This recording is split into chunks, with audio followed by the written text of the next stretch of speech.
तो यहाँ पर जो ये स्कंद है 4, इसमें प्रचेताओं की चर्चा हो रही है। राजा प्राचीन भविष्यत के पुत्र प्रचेता अपने गृहस्थ जीवन में प्रवेश करने से पहले पिता की आज्ञा पाकर गए हैं भगवान का भजन करने के लिए जंगलों में, वनों में।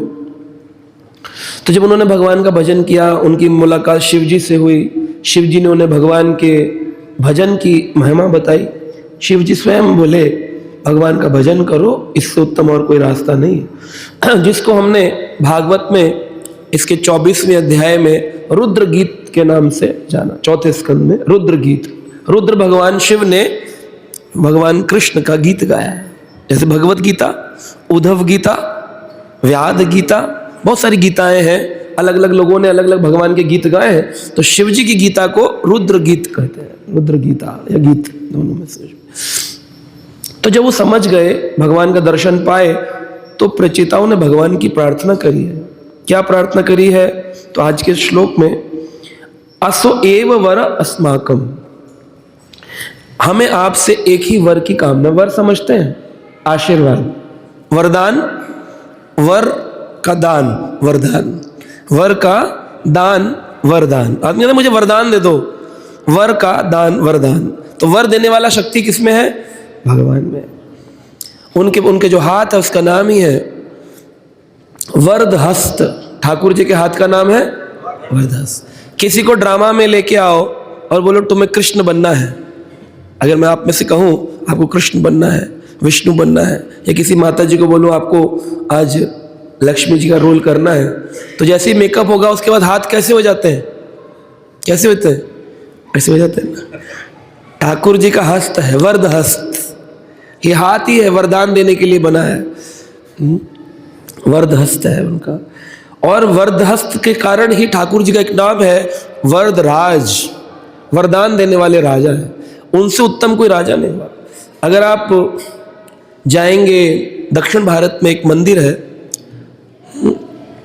उनका नाम है वरदराज कृष्ण, तिरुचिनापल्ली नहीं, कांचीपुरम। कांचीपुरम, कांचीपुरम माता जी जानते हैं? कांचीपुरम की साड़ी पहनते ना, कांचीपुरम की साड़ी।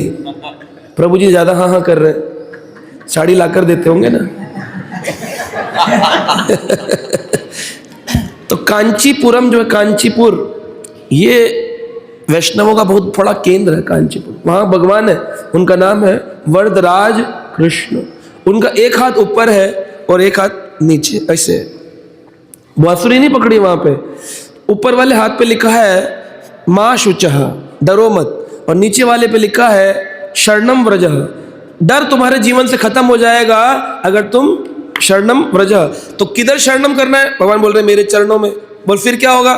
बोले मेरे हाथ खड़ा है वरदान देने के। इसमें क्या लिखा है? मां शुचः, डरो मत, तो तुम्हारे जीवन से सारे डर खत्म हो जाएंगे अगर तुम मेरी शरण में आ जाओ। तो इसलिए भगवान को असो एव वर अस्माकम, हम आपसे एक ही वर की कामना करते हैं। क्या वर चाहिए? इप्सितो जगत पते। इप्सित का अर्थ है इच्छित, जगत पते यानी इस ब्रह्मांड के स्वामी। ठाकुर जी को खाली वृंदावन का स्वामी नहीं बताया गया है कि अच्छा आप लोग वृंदावन वाले हैं, इस्कॉन वाले। वृंदावन में तो कृष्ण की पूजा होती है, लेकिन कभी आप आइए हमारे वहाँ वैष्णो देवी, वहाँ पर देवी की पूजा होती है ना। कभी आप आइए राजस्थान, वहाँ खाटू श्याम की पूजा होती है। लेकिन उनको ऐसे किसी एक जगह का नहीं कहा गया है, उनको क्या कहा? इप्सितो जगत पते। अमेरिका का भी स्वामी कौन है? वेटिकन सिटी में भी चर्च बना लो, लेकिन स्वामी कौन है? इप्सितो, जो सबकी इच्छाएं पूरी करता है, जगत पते। प्रचेताओं ने कहा आप जगत के पते हैं। पते शब्द का अर्थ है स्वामी, या पते से ही पति शब्द भी आता है। इसलिए पत्नी कभी कभी पति को क्या कहती है? क्या कहती है? कहना चाहिए, कहती नहीं है। कहती तो है ए जी, ओ जी। किसी ने उसको डिकोड किया और बताया कि उसका अर्थ होता है ए गधे, ओ गधे, सुन गधे। वो आज तक डिकोड नहीं हुआ था, किसी ने कोड डिकोड करके बताया, बोले ये अर्थ है इसके। जो भी रहे तो उपहास की बात है, विनोद की बात है, परंतु स्त्री को अपने पति को स्वामी कहना चाहिए। दक्षिण भारत में प्राय ये नियम है, स्त्री अपने पति को स्वामी कहती है। पति शब्द का अर्थ है पालन करता इति पति ही, जो अपने परिवार का पालन पोषण करे, जो जगत का पालन करे जगतपति हो जाते। इसलिए कृष्ण का एक नाम है जगतपति। प्रसन्नो भगवान येषाम, अब ये इच्छा है हमारी, आप जगत के पति हैं, प्रचेता कह रहे हमारी इच्छा है प्रसन्नो भगवान येषाम, हे भगवान हम आपको प्रसन्न कर लें, बस यही जीवन का हमारा लक्ष्य है। आप हमको वरदान दीजिए कि हम आपको क्या कर लें, प्रसन्न कर लें। जीवन का लक्ष्य ही यही है, परम लक्ष्य ही है कि कैसे भी करके येन केन प्रकारेण कृष्ण जो है वो प्रसन्न हो जाए, है ना। अगर ये कर लिया तो आपका जीवन पूर्ण रूप से अपवर्ग गुरूर गति ही, गुरु के द्वारा दी गई जो गति है, गुरूर गति, गुरु के द्वारा दी गई गति। प्रभुपाद जी आए, भगवान के द्वारा प्रदत्त शक्ति प्राप्त, और उन्होंने हमको कौन सी गति दी, कृष्ण भक्ति की गति दी, कृष्ण स्मरण की गति दी, अंते नारायण स्मृति, अंत में नारायण की स्मृति बने ऐसी गति दी। और अपवर्ग सिखाया प्रभुपाद जी ने। अपवर्ग जानते हैं, एक होता है पवर्ग, हिंदी की वर्णमाला में क ख ग घ घ च छ ज ज झ य र ल व प फ ब ब म, पढ़ा है, भूल गए, बताइए पवर्ग बताइए क्या क्या होता है। प फ ब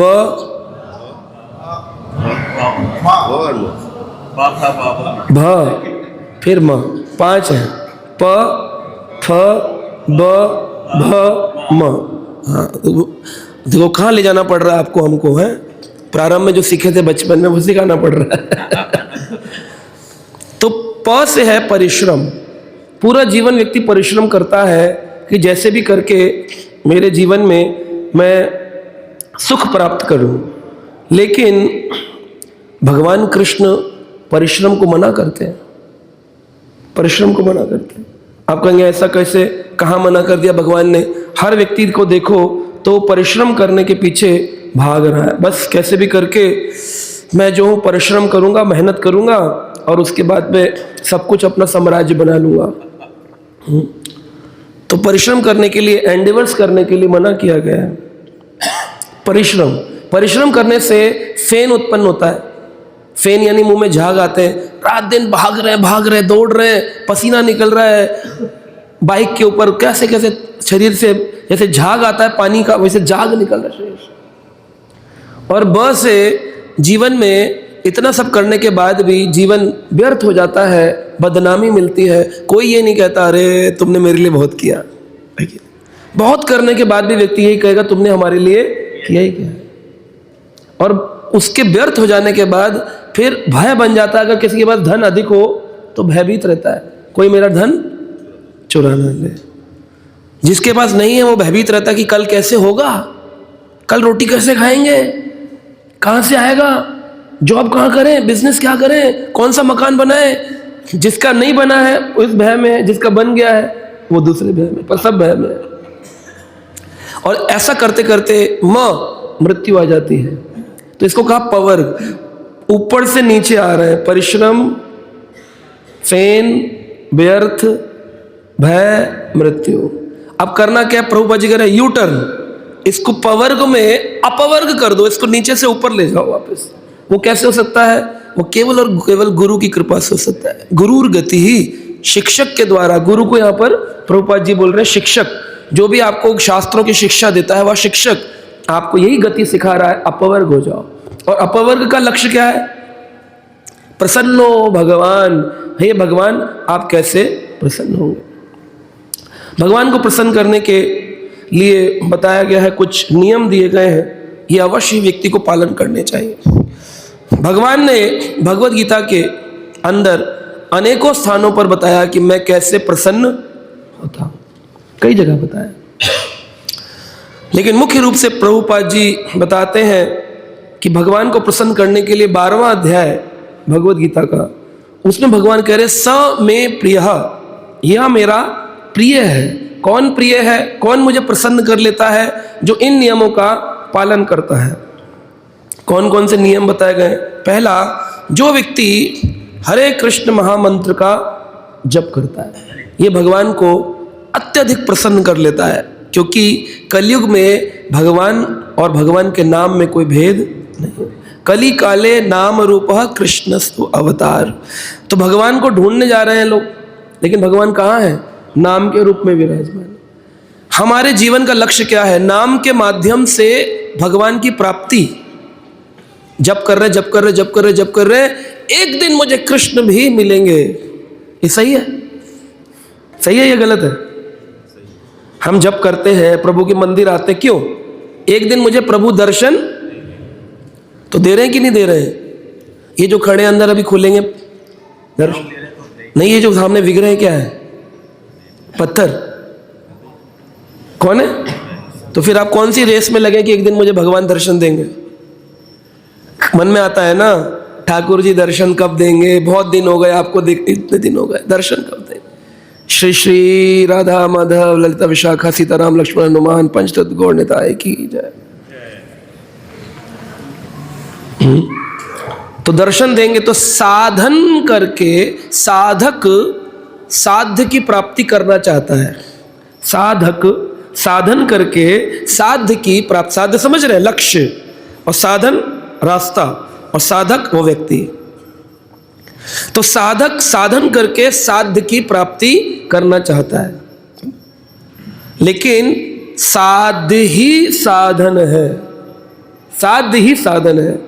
यानी हरे कृष्ण महामंत्र जपने वाला व्यक्ति अगर ये सोचे काश मुझे किसी दिन साक्षात्कार हो, तो कभी नहीं होगा उसको। क्यों? क्योंकि वो समझ ही नहीं रहा कि नाम और नामी में कोई भेद नहीं है, ठाकुर जी के विग्रह में और भगवान में कोई भेद नहीं है। ये भगवान की बड़ी विशेष कृपा है जो उन्होंने अपने 5 अवतारों का वर्णन शास्त्रों में किया है ना। उद्धव गीता के अंदर भगवान बता रहे हैं मेरे 5 प्रकार के अवतार होते हैं। उसमें से पहला अवतार है व्यू अवतार। चतुर्व्यूह के रूप में भगवान श्री कृष्ण प्रद्युम्न अनिरुद्ध वासुदेव संकर्षण के रूप में व्यू अवतार करते हैं। फिर भगवान कृपावश अंतर्यामी अवतार करते हैं, हमारे हृदय में अवतरण लेते हैं। फिर भगवान कृपावश लीला अवतार करते हैं, लीलाएं करते हैं। शायद लीला से ये समझ जाए, व्यू अवतार से नहीं समझा, नारायण अवतार से नहीं समझा, जो वैकुंठ में नारायण भगवान लक्ष्मी नारायण, उससे नहीं समझा। फिर अंतर्यामी रूप में नहीं समझा, लीला रूप में नहीं समझा। तो राधा रानी कहती हैं इन मूर्ख जीवों को कैसे प्रभु आपकी शरण में लाए? भगवान बोले मेरा 5वां अवतार है आर्चः विग्रह अवतार। जब मूर्ति में कोई व्यक्ति श्रद्धावान होके हरि नाम का भजन करता है तो उस हरि नाम भजन की कृपा से मैं उसके विग्रह में स्थानांतरित होता हूँ, अवतरित होता हूँ। इसलिए इनकार्नेशन शब्द का अर्थ है अवतरण। ऊपर से ठाकुर जी शक्ति डालेंगे और वह मूर्ति विग्रह बन जाएगी, जो बात बोल सकती है, खा सकती है। ऐसा भाव आता है कभी कि ये भगवान खड़े हुए सामने? हमें लगता है इस भगवान के दर्शन करेंगे तो एक दिन भगवान मिलेंगे। और इसीलिए मायावाद सिद्धांत कहता है कि भगवान की मूर्ति बनाई जाती है उस प्रभु की प्राप्ति के लिए, एक आस्था का केंद्र है, ताकि हमें फोकस करना आ जाए, सिर्फ इतने मात्र से। तो एक बार एक वैष्णव भक्त से किसी ने बोला भगवान कहाँ है? ये चित्र मूर्तियां तो आप लोगों की मनोकल्पना है, मनोकल्पना से बना लिया ना आपने तो ये मूर्ति कि ऐसे होंगे ऐसे होंगे। शास्त्र भी तो इंसान के लिखे हुए हैं, आपने मनोकल्पना से समझ लिया कि वेणुम क्वांतम अरविंद दलताक्षम ब्रह्मापीड़म, नटवर वपु, सर पर बरापीड़ है, वो नटवर है। अरविंद दालक्षम, उनका अरविंद जैसे नेत्र है, कमल पंखड़ियां है।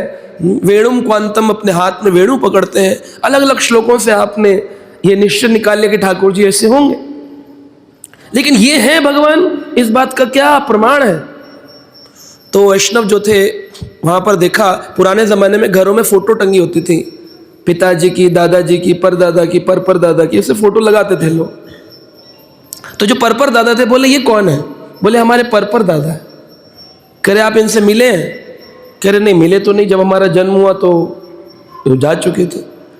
बोले अच्छा, तो इसका मतलब फिर मैं इस फोटो को ले जाकर कचड़े के डब्बे में फेंक सकता हूँ, क्योंकि ये तो मनोकल्पना है आपकी कि ऐसे दादाजी दिखते होंगे। क्योंकि उस जमाने में फोटो खिंचती नहीं थी, पेंटर बनाते थे। बोले मनोकल्पना है आपके दादाजी ऐसे दिख रहे। नहीं, हमारे पिताजी ने बताया कि दादाजी ऐसे थे, दादाजी ने बताया कि हमारे परदादा ऐसे थे। कहा बस जैसे आपकी परंपरा बता रही है कि वह परदादा है, ऐसे ही हमारी गुरु गति गुरु परंपरा बता रही है कि यही भगवान श्री कृष्ण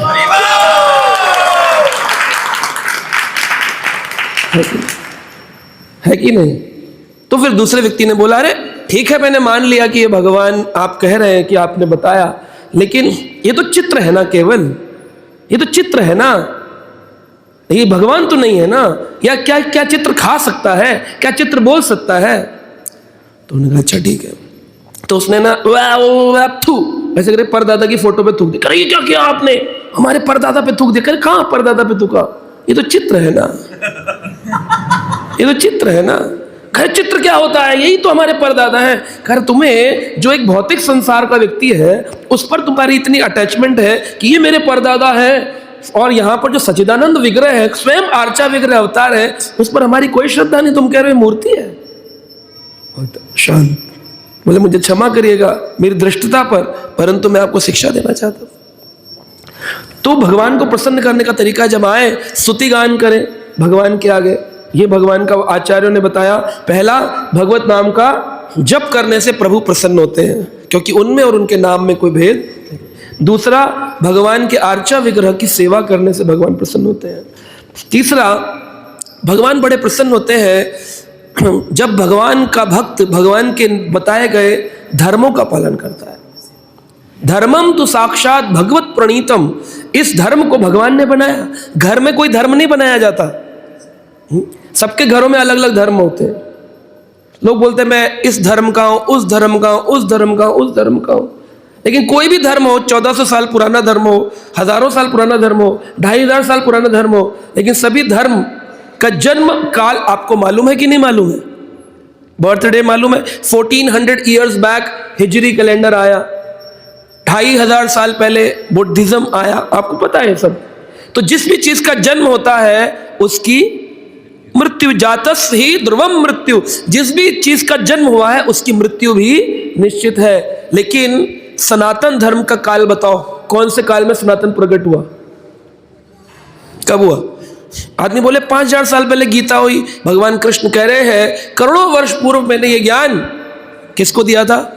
सूर्यदेव विवस्वान को दिया। तो इसका मतलब करोड़ों साल का तो यहां पर पता चल गया। अभी करोड़ों साल में डेट तो मालूम नहीं। और पीछे जाएं तो ब्रह्मा जी की आयु भगवान कह रहे तेने ब्रह्म हृदय आदि कवये मोयंति यत् सूरया, बड़े बड़े देवता भी जिसमें मोहित हो जाते हैं, उस ब्रह्मा के हृदय में मैंने ज्ञान प्रकट किया। बोले ब्रह्मा की आयु कितनी है? 300 trillion 40 billion years, 300 trillion 40 billion years Brahma की आयु है। उस ब्रह्मा के हृदय में ठाकुर जी कह रहे तेने ब्रह्म हृदय आदि कवि, उस आदि कवि के हृदय में मैंने ज्ञान दिया था। तो ठाकुर जी की उम्र कितनी, कौन से काल में हुए? तो इसलिए उनके लिए एक शब्द इस्तेमाल किया अनादि काल।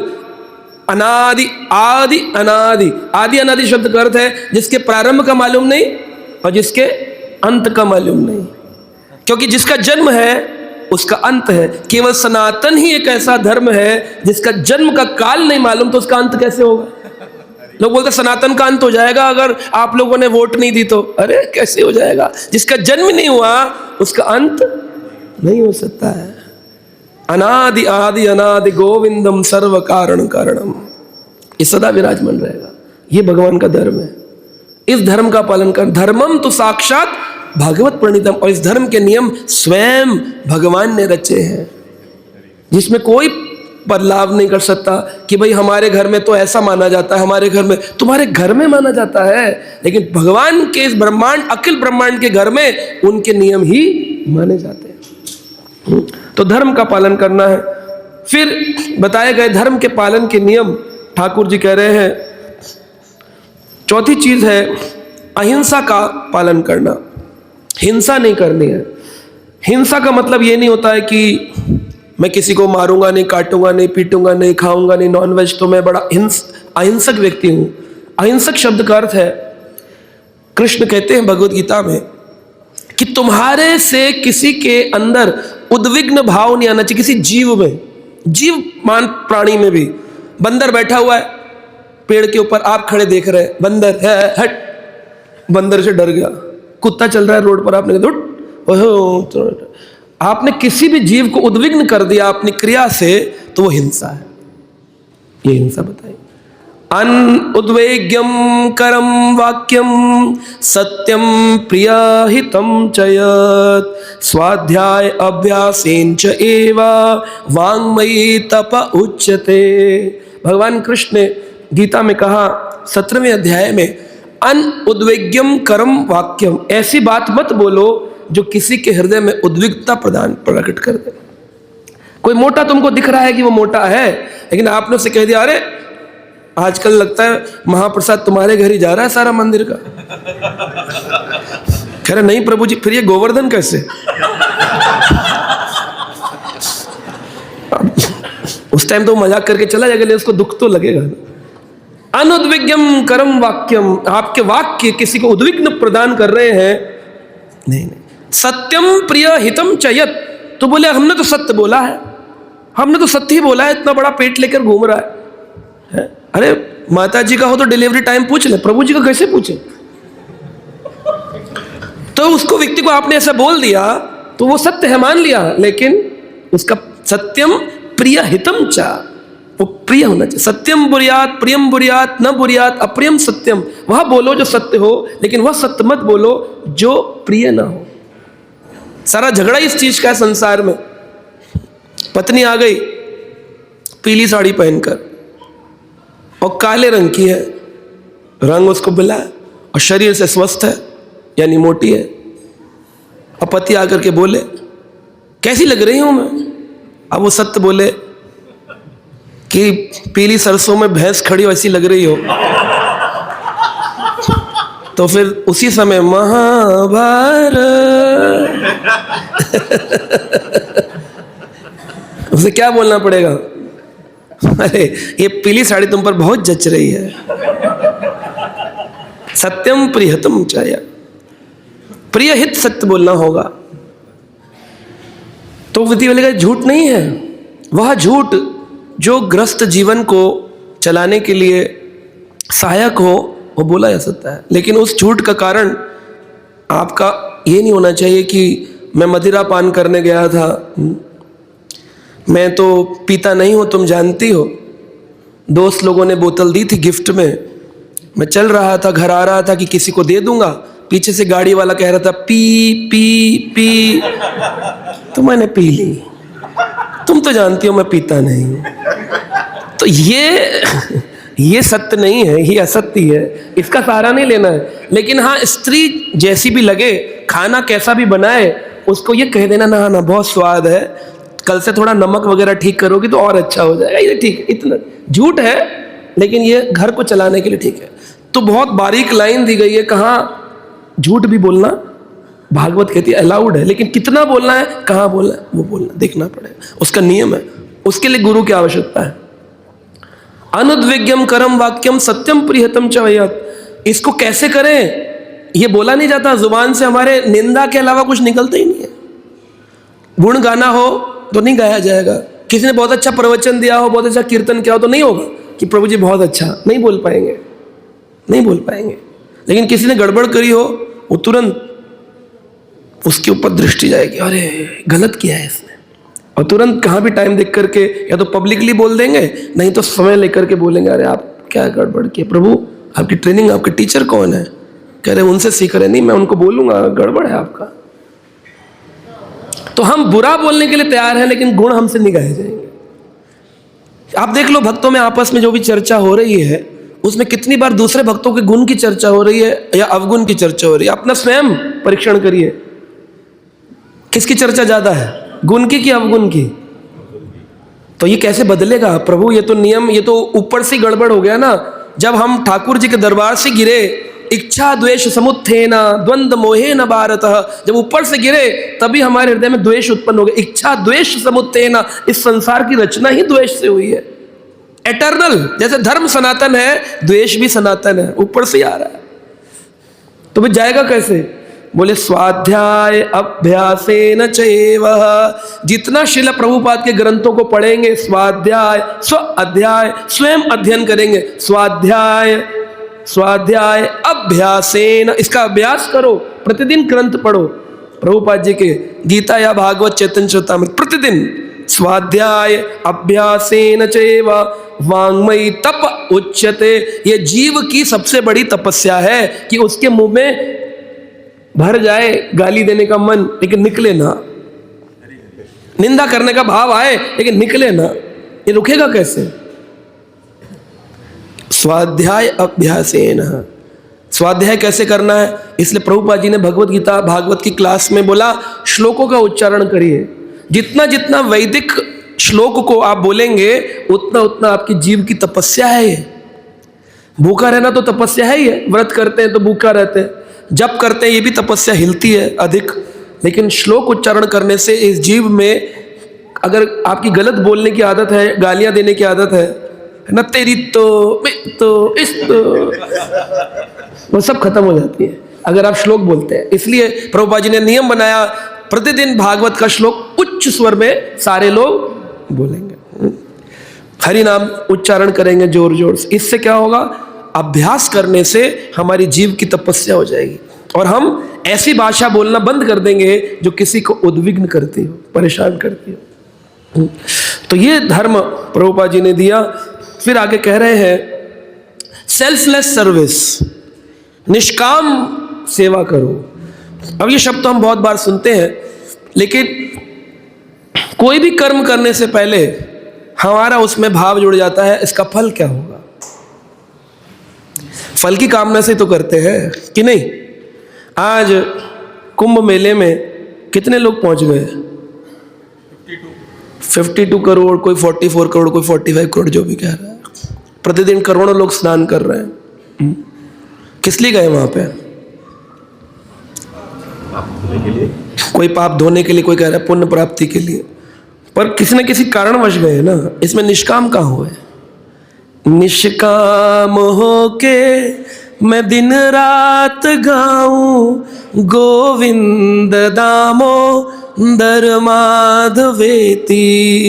निष्काम होके मैं दिन रात गाऊं गोविंद दामोदर माधवेती। निष्काम होना पड़ेगा। भगवान ने गीता में कहा यो न हर्षन्ति न द्वेष्टि न शोचति न कांक्षति शुभा अशुभ परित्यागी भक्ति मान्यम समे प्रिय।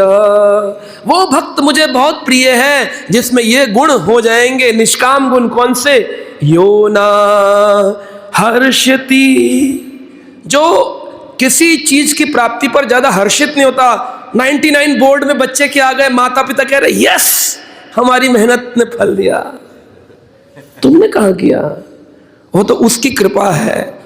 जन्म से ही लिख दिया ठाकुर जी ने कब किसको कितना प्राप्त होने वाला है, कब कब जीवन में सुख आएंगे, कब कब दुख आएंगे। अगर माता पिता के हाथ में होता तो माता पिता, सभी के माता पिता उसको इंटेलिजेंट बना लेते। किसी किसी के इंटेलिजेंट नहीं हो रहे बच्चे। क्यों नहीं हो रहे? वो जन्म से लिखवा कर लाया।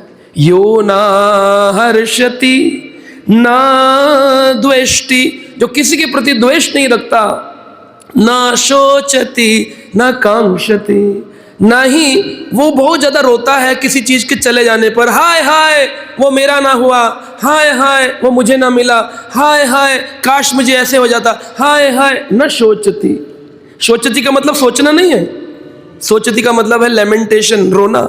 ना कांक्षति, और जो नहीं मिला उसकी कामना भी नहीं करनी है, इसको कहते हैं निष्काम। ना हर्षति ना द्वेष्टि न शोचति न कांक्षति शुभा अशुभ परित्यागी। अशुभ का परित्याग तो बड़ा सरल है कि हमें पाप नहीं करना, शराब नहीं पीनी, ये नहीं करना। शुभ अशुभ परित्यागी, शुभ का भी परित्याग करना है। कुंभ में जाके नहाना नहीं है। क्यों जा रहे नहाने के लिए? बोले पुण्य मिलेगा, तो शुभ हो गया। शुभ हुआ कि नहीं? उससे क्या होगा? स्वर्ग जाएंगे। पुण्य मिल जाएगा स्वर्ग जाना पड़ेगा, क्योंकि नियम है प्रकृति का, पुण्य ज्यादा होंगे स्वर्ग जाना पड़ेगा। बोले स्वर्ग जाके क्या होगा? बोले स्वर्ग में जाकर के शीने पुण्यम मृत्युलोकम विशंति, पुनः धड़ाम से आकर गिरना पड़ेगा। अरे हम अपनी क्या बताएं, बड़े बड़े राजा ययाति के वंशज नहुष महाराज को ऊपर राजा बनना पड़ा इंद्र का, उसके बाद धड़ाम से नीचे आए और सर्प बनना पड़ा उनको। तो स्वर्ग जाकर ये नहीं होता कि स्वर्गवासी परमानेंट टाइटल हो गया। क्षीणे पुण्यम, पुण्यों के क्षीण हो जाने पर मृत्युलोकम विशंति, फिर मृत्युलोक में गिरना हो जाएगा। बताओ आप, ऐसे पुण्य कराने का क्या फायदा? 44 करोड़ लोग स्वर्ग में जाएंगे, क्षीणे पुण्यम मृत्युलोकम। एक व्यक्ति ने तो बोला, बोले प्रभु जी कुंभ की एक बूंद गिरी तो 44 करोड़ पहुंच गए, अगर कुंभ गिर जाता तो क्या होता? तो प्रभुपाद जी से किसी ने पूछा कि हमें कुंभ मेले में जाना चाहिए? प्रभुपाद जी बोले हाँ जाना चाहिए। किस लिए? कि वहां पर जाकर भगवत गीता का वितरण करें, हरि कथाओं का रसपान कराएं, हरि कीर्तन सुनाएं, भक्तों को हरि प्रसाद का वितरण करें, इसलिए तो जाना चाहिए। लेकिन गंगा नहाकर पुण्य पाऊंगा, अमृत में नहाऊंगा तो अमर हो जाऊंगा कोई अमर नहीं हुआ। ब्रह्मा लोक तक जाकर के ब्रह्मा भुवनान लोकान पुनरावृत्ति अर्जुना, हे अर्जुन ब्रह्म लोक तक जाकर भी वापिस आना पड़ता है। तो कौन से लोक जाओगे? कौन से लोक में जाओगे? जिस भी लोक में जाओगे यहां वापिस आओगे।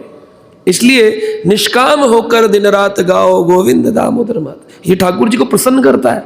लेकिन हर व्यक्ति, इनमें जितने भी बताए गए हैं, सुख होने पर हर्षित होता है, बुरा होने पर द्वेष करता है, जो नहीं मिलता उसकी कांक्षा करता है, और खो जाने पर रोता है। ये सारी चीजें करते हैं। अशुभ कर्म हम बंद कर देते हैं, अनजाने में फिर भी होते रहते हैं, और जानबूझकर शुभ तो करते ही करते हैं। शुभ कार्य तो करना ही चाहिए प्रभु जी, शुभस्य शीघ्रम, शुभ कार्य को शीघ्र करना चाहिए। लेकिन भगवान करे शुभम अशुभम परित्यागी, दोनों का त्याग कर बहुत मुश्किल है। कृष्णा कॉन्शियस हो जाना लगता बहुत सरल है कि हरे कृष्णा कर लेंगे तो हम हो जाएंगे। लेकिन ये जो हरे कृष्णा है, इसको साधारण नहीं समझना है। ये बहुत भगवान ही आपके हाथ में नाम के रूप में प्राप्त है आपको। जिस दिन भगवान का साक्षात्कार कर लिया, फिर देखिए आपके जीवन में आपको मन ही नहीं करेगा। माधवेंद्र पुरी कहते हैं, अह गायत्री, अह गंगा स्नान, अह यमुना स्नान, मुझे क्षमा करिए, अब मेरी रति आपके प्रति नहीं है, क्योंकि मेरी रति तो केवल हरि नाम में हो गई है। लेकिन आज हम लोग जा रहे हैं, कितने लोग भर भर के जा रहे हैं। मौका छूट ना जाए, 144 साल बाद आएगा। किस चीज का मौका आएगा? हाँ, वही शंकराचार्य का वाक्य है, मलिन मोचनम पुंसाम जलम स्नानम, दिने दिने इस जल में स्नान करके तो केवल शरीर का कलमश धोया जाता है। सकृत अमृत गीता स्नानम संसार कलमश नाशनम, अगर गीता भागवत के अमृत स्नान में एक बार भी स्नान कर लिया तो हृदय का कलमश धुल जाएगा, जो कि गंगा स्नान से धुलता नहीं है। तो वो स्थिति पर व्यक्ति जाने तो भगवान बड़े प्रसन्न हो जाते हैं। तो बताया गया है कि जो गुरु है, उन गुरु के लिए वन में भाव होना चाहिए। उस भाव का नाम है विषारंभ भाव। विषारंभ भाव, विषारंभेण गुरुर सेवा, विषारंभेण गुरुर सेवा कहकर बोला गया है। विषारंभ भाव यानी कि गुरु के रहने पर भी और गुरु के शरीर त्याग कर नित्य लीला प्रविष्ट हो जाने पर भी उसके हृदय में सदा ये लगे कि हाँ, मेरा जीवन गुरु का प्रदत्त जीवन है। विषारंभेन गुरुर सेवा, उसके हृदय में एक भाव होना चाहिए। जैसे नरोत्तम दास ठाकुर कहते हैं, माथा कुटीबो माथा पाषाणे कुटीबो, एका काले कोथाए गेलो आचार्य ठाकुर। ऐसा भाव आता है कभी प्रभुपाद जी के लिए कि एका काले कोथाए गेलो आचार्य ठाकुर? नहीं आता मन में भाव कि अरे हमारे ठाकुर कहाँ चले गए हमको छोड़ करके। विषारंभेन गुरुर सेवा, हर पल स्मरण होना चाहिए गुरु ने मुझे लगाया था। अगर गुरु नहीं है साक्षात रूप में, लेकिन उनकी शक्ति सदा विराजमान है जो मुझे सेवा में लगा के रख रही। वो देख रहे हैं, मेरी रिपोर्ट कृष्ण को दे रहे हैं, ये मेरा शिष्य है, इसकी रिपोर्ट कृष्ण देखिए कितना अच्छा काम कर रहा है ना। अगर हम गलत करेंगे तो गुरु करेंगे, वहीं कृष्ण जरा उधर देखो गाय जा रही है, गलत कर रहा है मेरा शिष्य, अभी मत देखो। लेकिन गुरु फिल्टर लगाएंगे, अगर सही कर रहा होगा बोले देखो देखो देखो कृष्ण ठीक किया इसने, ऐसा है कि नहीं। जैसे प्रेप की टीचर होती है, वो बच्चों को 10 श्लोक देती है या 10 पोएम देती है, बच्चा जिसमें तैयारी कर लेता है ना उसी को स्टेज पर सुनवाते हैं, बाकी नहीं, दिन में 9 में गलती होती है वो सुनाते नहीं है। टीचर का यही काम है, गुरु का यही काम है। गुरु दोष पर काम करता रहता है, लेकिन कृष्ण को कहता नहीं नहीं अभी दृष्टि मत डालो, अभी काम बाकी है। लेकिन इसमें से जो अच्छा वाला है वो कहते हैं इस पर दृष्टि डालो, देखो कितना अच्छा है ना। विशारंभे न गुरु सेवा, गुरु के ऊपर वैसा विश्वास होना चाहिए। मेरे गुरु चाहे नित्य लीला में हो चाहे साक्षात हो, मुझे उनसे विरह हो कि मेरा जीवन तो उनका दिया हुआ जीवन है, शरीर गुरु का दिया हुआ है, सेवा गुरु की दी हुई है, गुरु की प्रसन्नता के लिए दिया हुआ है। भगवान कहते हैं मत मत भक्तानाम पूजिकाम अधिकम, मेरे भक्त की अगर पूजा की जाए तो भगवान कहते हैं मैं प्रसन्न हो जाता हूँ, है ना। ठाकुर जी को कैसे प्रसन्न करेंगे? भगवान के भक्तों की सेवा करके। तो ये भी भगवान को प्रसन्न करने का एक रास्ता है, जिसको भक्ति योग कहा गया है। भक्ति के माध्यम से ठाकुर जी से जुड़ा जाए। और जो सबसे अच्छा ठाकुर जी को लगता है वो है प्योरिटी ऑफ द हार्ट, हृदय की स्वच्छता। जितना हृदय स्वच्छ हो, सरल हो, सिंपल हो, वो भगवान रीझ जाते हैं। सरल, सरल शब्द का अर्थ है जिसके हृदय में स से सीता, र से राम, ल से लक्ष्मण बसे, वो व्यक्ति अपने आप ही सरल हो गया कि नहीं हो गया। नकली सरल बनने का क्या फायदा? विनम्रता भी होती है तो नाटक वाली होती है, सामने हरे कृष्णा प्रभु जी प्रणाम प्रभु जी, जैसे निकल गए कोई आदमी है, इतना नाटक किया हमने ना। ये नाटक हमको जन्म मृत्यु जरा व्याधि से मुक्त होने नहीं देगा। ठाकुर जी कहाँ बैठे हैं? हम सारी दुनिया को छल लेंगे, लेकिन वो कहाँ बैठे हैं? अंदर मन में क्या चल रहा है, इससे पहले हम क्रिया करने का भाव लाते हैं, उनको पता चल जाता है करना क्या चाह रहा है। तो हम नाटक कर रहे हैं। वैसे ही भगवान ने ये दृश्य जगत एक नाटक बनाया है, इस नाटक में अलग अलग चरित्र बनाए हैं, हम रोल प्ले कर रहे हैं। और कभी भी वो रोल प्ले में जब मतलब समय समाप्ति की घोषणा होती है तो स्टेज से नीचे उतरना पड़ता है, मृत्यु आ जाती है, फिर नए रोल में आते हैं, फिर नए रोल में आते हैं, नए रोल में आते हैं। डायरेक्टर के शरणागत हो जाओ, बोले आप कृष्ण इस दृश्य जगत के नाटक के आप कौन हैं? डायरेक्टर हैं, निर्देशक हैं। हे नियंता, हे निर्देशक, हे ठाकुर जी, अब मुझे कोई चरित्र में दीजिए मत, मुझे मुक्त करिए। अब मुझे रोल प्ले नहीं करना, कोई नाटक नहीं करना है। हम पहले एक नाटक में हैं जिसे हम मान बैठे हैं कि ये हमारा जगत है, सत्य, वो पहले से एक नाटक है। उस नाटक में भी हम लोग भक्ति करने का नाटक कर रहे हैं। भक्ति कहाँ कर रहे हैं? पहले ही नाटक में है। उस नाटक को, जैसे हमने दृश्य जगत को, स्वप्न जगत को सत्य मान लिया, उस सत्य जगत में भी, उस नाटक में भी एक नाटक कर रहे हैं कि मैं एक भक्त हूं। गौर गोविंद स्वामी महाराज भुवनेश्वर मंदिर में पूछा किसी रिपोर्टर ने, रिपोर्टर पूछ रहा है हु इज वैष्णव? सो वैष्णव मतलब उनको बोलना चाहिए था one who worship Vishnu is Vaishnava, ये आंसर होना चाहिए रिपोर्टर के लिए।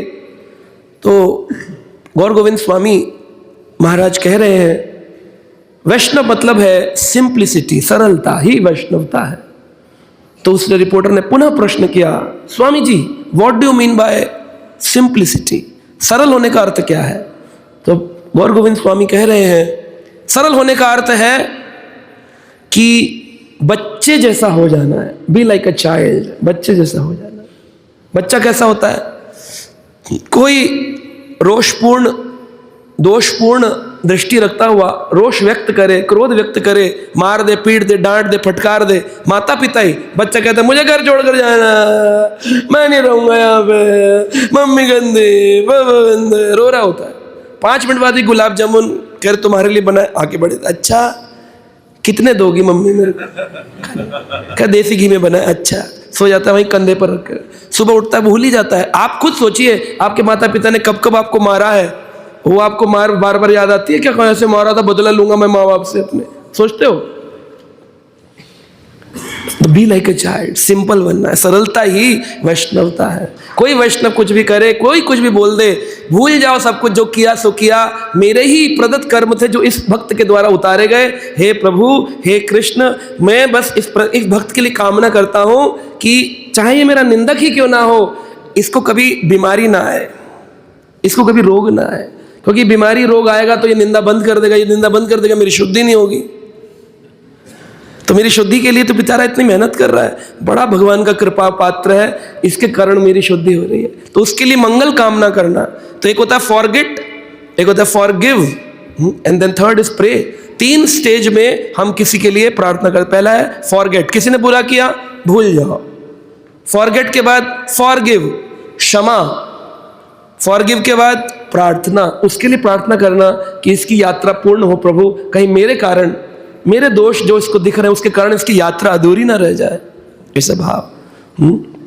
इसलिए भगवान ने भी बोला है ये बात, अद्वेष्टा सर्वभूतानां मैत्रेयी करुणा एव च निर्ममो निरहंकारम सम दुख सुख शमी। इसमें भगवान ने क्वालिटी बताई है कैसे सरल बनना है। बोले अद्वेष्टा, इसमें ये नहीं बताया इससे कर सकते हो, इससे नहीं कर सकते हो। प्रभुपाद जी लिख रहे हैं इसके तात्पर्य में, do not be a party person, कि ये पार्टी मेरी है, वो पार्टी तेरी है, मैं आम पार्टी, मैं इस पार्टी, मैं कांग्रेस पार्टी, मैं बीजेपी पार्टी। नहीं, अगर कोई बोल रहा है तो वो प्रभुपाद को फॉलो नहीं कर रहा है। प्रभुपाद जी लिख रहे हैं, पढ़ लीजिए जाकर भगवत गीता में, do not be any party person. आप किसी पार्टी के नहीं है। कल हमारे मंदिर में परम पूज्य लोकनाथ स्वामी महाराज आए थे। वो बोले हम लोग कौन सी पार्टी के हैं? महाराज बता रहे थे, आम आत्मा पार्टी। वो आत्माएं जो आम रूप से घूम रही हैं, आम आत्मा पार्टी है ना। भगवान की आर्ट पार्टी हम लोग, कृष्ण के अंश हैं हम लोग। तो अद्वेष्टा, हर जीव 84 लाख के प्रति अद्वेष्टा, सर्वभूतानाम। भगवान ने ये तो नहीं बोला अद्वेष्टा मनुष्यानाम, बोला श्लोक क्या है? सर्वभूतानाम। भूतानाम मतलब सभी जीवों के प्रति द्वेष न रखना, अद्वेष्टा सर्वभूतानाम। कुत्ते को तो प्यार कर लेंगे, वैष्णव को नहीं कर पाएंगे। बड़े विनम्र दिखेंगे हम लोग, प्रभु जी अद्वेष्टा सर्वभूतानाम, किसी के प्रति, कुत्ते को रोटी खिलाए, प्रभु जी जीव तो इसमें भी है ना, तो उसमें नहीं है, भक्त में जीव नहीं है जिसकी तुम निंदा कर रहे हो। अद्वेष्टा सर्वभूतानाम मैत्री करुणा एव च, उससे मैत्री होनी चाहिए हर भक्त से, हर जीव से, उसके प्रति करुणा होनी चाहिए, कंपैशन होना चाहिए। निर्ममो निरंकार हो, बिल्कुल अहंकार रहित, बिना आसक्ति के, सम दुख सुख शमी, सुख दुख हो लेकिन शमी, शमी है फॉरगिवनेस जिसकी बात हम कर रहे हैं। फॉरगिव, माफ कर देना। आप देखिए किसी ने बुरा किया हो, उसको लंबे समय तक हृदय में धारण करके रखने से अच्छा है उसको क्षमा कर देना। आप देखिए ज्यादा ठंडक आपको कब मिलेगी? क्षमा करने पे मिलेगी या रखने पर मिलेगी? अगर आप रखे रहेंगे तो अंदर अंगारे जलते रहेंगे। एक दिन बदला लूंगा, एक दिन, अरे उससे जब बदला लूंगा 10 साल तक अंगीठी जला के, पिक्चरों में दिखाते हैं ना, उसने अपने पिता का बदला 10 साल बाद लिया, तब तक उसके हृदय में मेरे क्या जल रहा था? क्रोध का अंगार जल रहा था। खामखा अपना अंगार जला रहा है, हृदय जला डाला उसने बेचारे ने। अगर क्षमा कर देता तो शांत हो जाता। अब हृदय में अगर अंगार जल रहा है, हृदय में कौन बैठे? हृदय देश अर्जुन तिष्ठति। ए अर्जुन, मैं तुम्हारे हृदय में बैठा हूं। ठाकुर जी के नीचे अंगीठियां लगा रखी हैं लोगों ने, जलन की भावना। उधर ठाकुर जी जल रहे हैं, ये बदला खत्म नहीं कर रहा अपने मन से। आप देखो ठाकुर जी जल रहे हैं कि नहीं जल रहे? चलो सर्दी में तो मान लिया कि उनको गर्म लग रहा हो, गर्मी में भी जला रहे।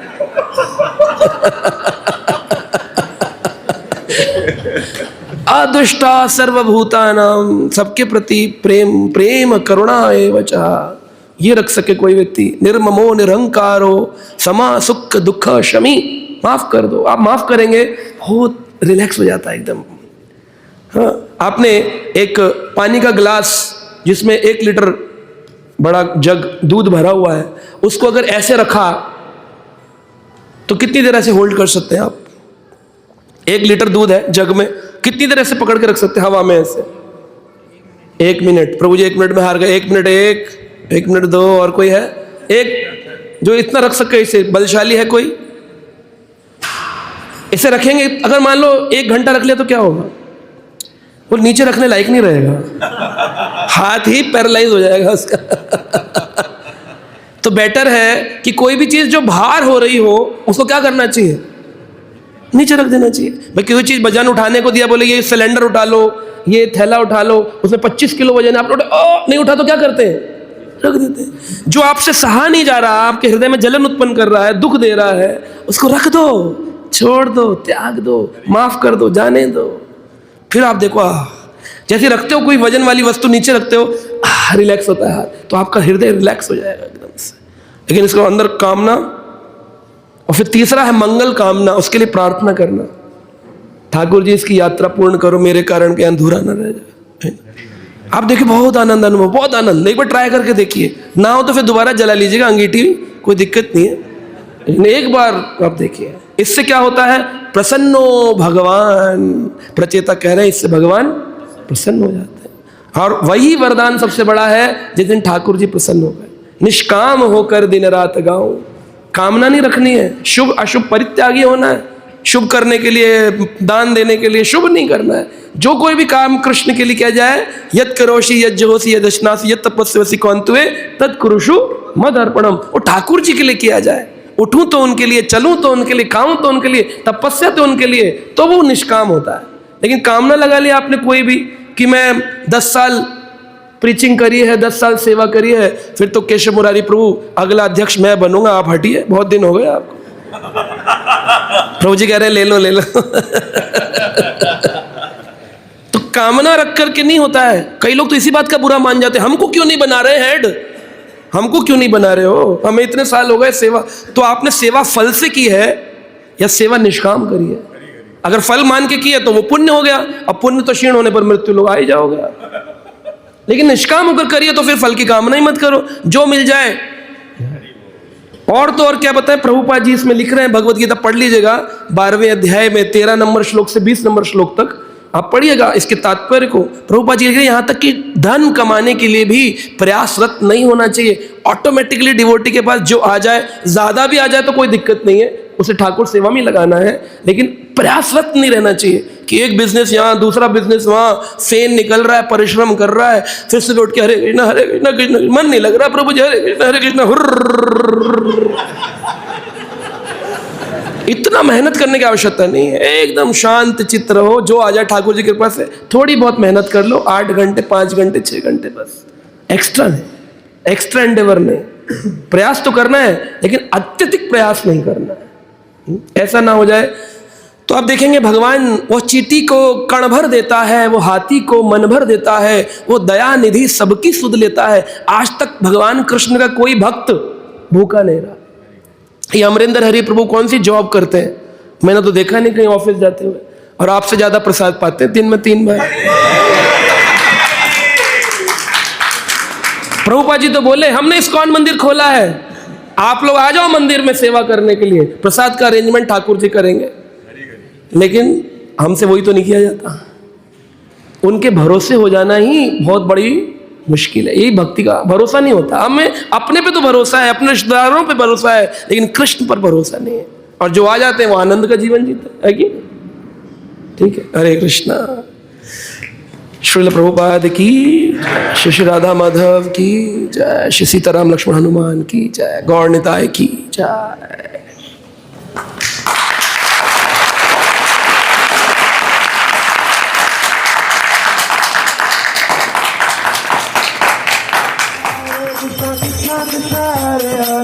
हरे राम राम राम हरे हरे, हरे कृष्ण